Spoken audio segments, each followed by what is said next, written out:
Hey les bambings, j'espère que vous allez bien, en tout cas moi ça va nickel.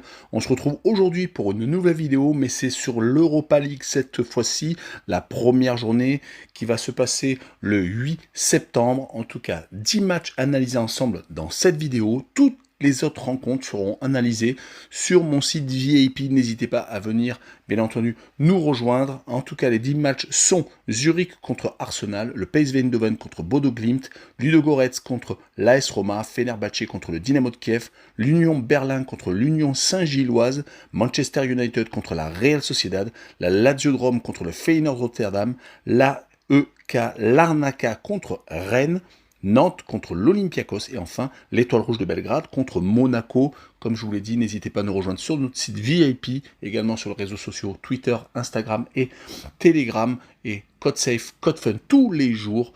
N'hésitez pas donc à aller en description, il y a tous les liens possibles et imaginables, même sur l'écran en bas à gauche. Et on attaque avec Zurich contre Arsenal. Le champion de Suisse est totalement à la ramasse. En ce début de saison, seulement 2 petits points en 7 journées, ils enchaînent les revers. Ils n'ont fait que 2 petits matchs nuls en Super League suisse. Heureusement qu'il y a eu d'ailleurs les éliminatoires pour la Ligue Europa, car ils ont pu gagner à l'aller-retour contre Hearts of Midlothian et également la Coupe Suisse, où ils ont également réussi à se qualifier. Mais par contre, en championnat, c'est catastrophique. Mais le problème est qu'ils vont jouer Arsenal, qui vont vouloir se rattraper après leur première défaite en championnat. 3-1 contre Manchester United, ils marchaient sur l'eau, avaient attaqué la Première Ligue avec 5 matchs, 5 victoires, mais ce revers ne doit rien remettre en question. Sur ce match, je vois Arsenal s'imposer 2-0 et je vois le moins de 3,5 buts sur la rencontre, une cote à 1,61. On poursuit avec le PSV Eindhoven contre Bodo Glimt. Le PSV a malheureusement loupé la Ligue des Champions cette saison. Après avoir éliminé Monaco, ils ont été sortis par les Glasgow Rangers, perdant 1-0 au match retour à la maison. En championnat, c'est tout de même mieux. Ils n'ont qu'une défaite. C'était lors du dernier week-end contre Twente. Ils avaient pourtant parfaitement attaqué le championnat néerlandais avec 4 matchs, 4 victoires. Beaucoup de buts marqués, par exemple le 6-1 à Excelsior ou le 7-1 mis à Volendam à domicile. On rappellera qu'ils ont gagné la Supercoupe des Pays-Bas 5-3 contre l'Ajax d'Amsterdam.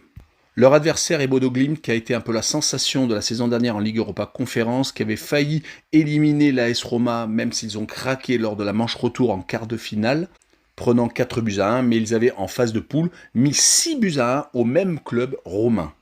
On notera qu'en championnat de Norvège, ils ont pour l'instant 10 points de retard sur Molde. Ça va être très compliqué de revenir après 21 journées.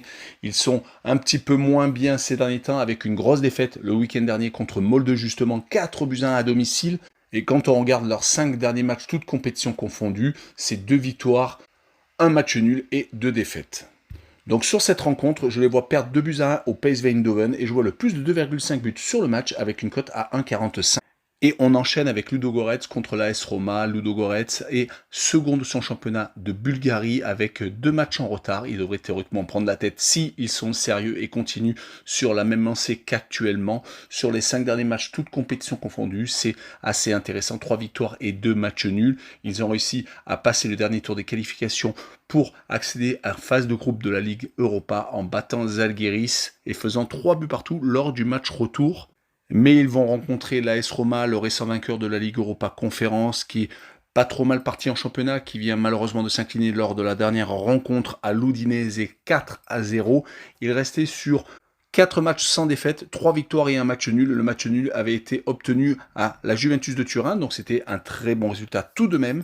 Mais sur cette rencontre, je les vois quand même s'imposer 1-0 à Ludogorets et je vois le moins de 3,5 buts sur le match, une cote à 1,40. On continue avec Fenerbahçe contre le Dynamo de Kiev. Fenerbahçe est actuellement 3e de son championnat avec 3 points de retard sur le leader Beşiktaş Istanbul. Du côté du Dynamo de Kiev, le championnat ukrainien vient de reprendre sans spectateurs, bien entendu avec un contexte assez compliqué. Ils n'ont pas encore gagné un seul point sur les 2 premières rencontres, perdant à domicile contre Dnipro, une équipe qui avait fait les éliminatoires de la Ligue Europa Conférence, et contre Zorya Luhansk, où ils se sont inclinés 3-2. Ils ont sans doute un contre-coup de leur élimination en Ligue des Champions contre Benfica, où ça a été sans pitié 2-0 et 3-0 pour les Portugais. On notera qu'ils vont aller à Fenerbahçe qui de son côté a 4 victoires et une seule défaite. C'était lors de 2 journées à Konyaspor en championnat, 1-0.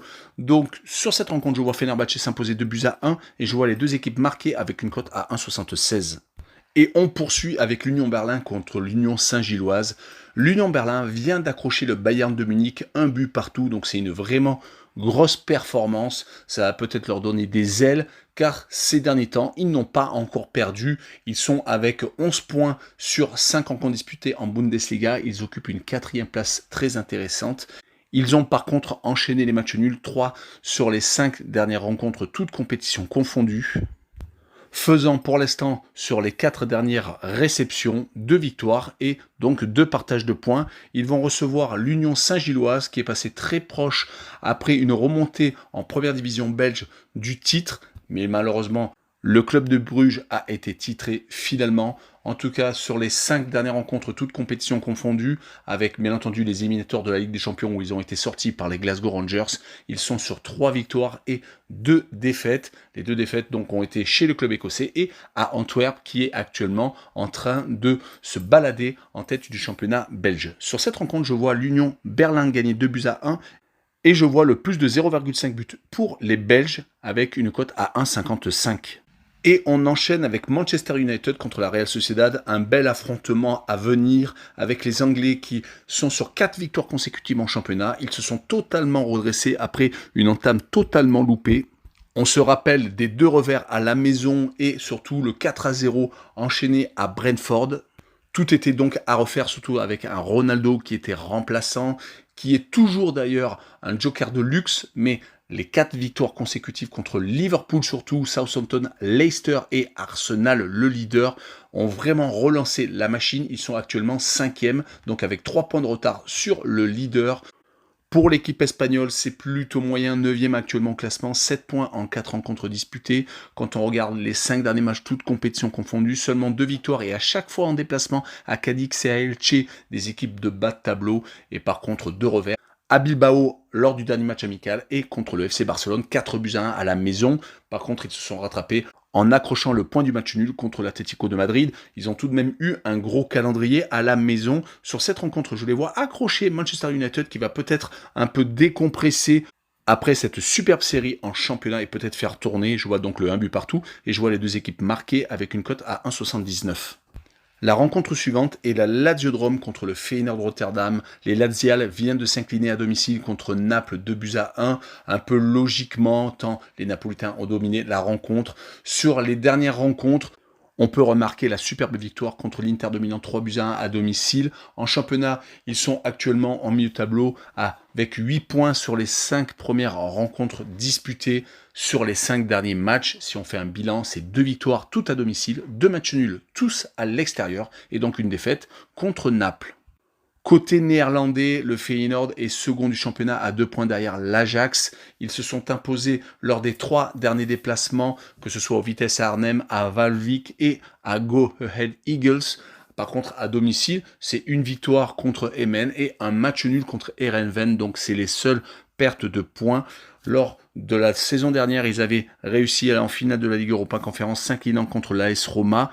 Ils vont pour moi accrocher la Lazio de Rome 1-0 et je vois le home no bet avec le match nul remboursé, 6 victoires de la Lazio pour assurer le coup avec une cote à 1,84. Et on enchaîne avec l'Arnaka, le club chypriote contre Rennes. L'Arnaka a réussi à se qualifier pour la Ligue Europa, réalisant tout de même 2 exploits, sortant le Partizan de Belgrade et Dniepro, donc l'équipe ukrainienne. Mais tout n'est pas parfait non plus, car lors de la reprise du championnat, ils ont fait un match nul à domicile 0-0 et ont perdu à l'Omnia Nicosie lors de la dernière rencontre 3-2. Les Rennais vont peut-être en profiter, mais le problème est que les Rennais ne sont pas sur leur meilleure des formes. 9e actuellement du championnat français avec 8 points seulement sur les 6 premières rencontres. Et quand on regarde leur dernier bilan, c'est 2 victoires seulement sur les 5 dernières rencontres, mais tout à domicile contre Ajaccio et Brest. Et à chaque fois, ça a été à l'arrache lors des déplacements par contre. Un match nul à Monaco et à 3. Et encore, les Troyens étaient à 10 à partir de la fin de la première mi-temps. Et une défaite, c'était à Lens 2-1. Sur cette rencontre, je vois un match nul, 1-0 et je vois l'Arnaka marquer le plus de 0,5 buts sur le match, une cote à 1,59. Et on poursuit avec Nantes contre l'Olympiakos. Les Nantais font leur retour en Coupe d'Europe. Vont-ils réussir à sortir de leur poule, surtout qu'ils tombent contre l'Olympiakos d'entrée de jeu? Les Nantais viennent de s'incliner 3-0 contre le Paris Saint-Germain, mais ils ont été réduits à 10 assez rapidement. Leur début de championnat est assez moyen, une 13e place, 6 points en 6 matchs sur les 5 dernières rencontres. Ils ont réussi à accrocher Toulouse 3-1 à domicile. Ils ont réussi également à faire 2 partages de points contre Lille et contre Strasbourg. Ils sont malheureusement inclinés contre Marseille et le Paris Saint-Germain, deux gros bras, qui sont actuellement en tête de la Ligue 1. Côté Olympiakos, c'est second du championnat avec 2 victoires et un nul pour l'instant sur 3 rencontres disputées. Et si on prend leur bilan sur les 5 derniers matchs, c'est moyen tout de même, 3 matchs nuls et seulement 2 victoires obtenues toutes à domicile. C'est pour cette raison que je vois le 1 but partout entre les deux formations et la double chance N2 avec une cote à 1,60.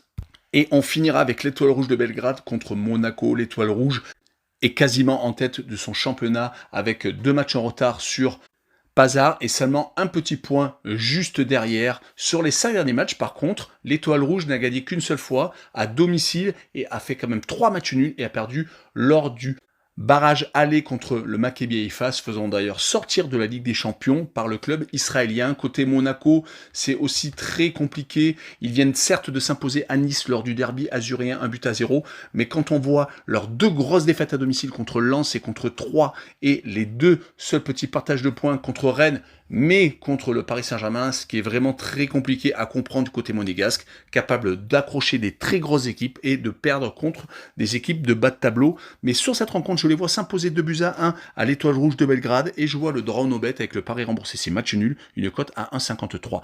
Voilà, on en a fini avec cette vidéo. N'hésitez pas donc à aller sur mon site VIP, il y a les autres matchs de Ligue Europa et surtout, allez en description, il y a tous les autres liens possibles et imaginables. Ciao les bambins!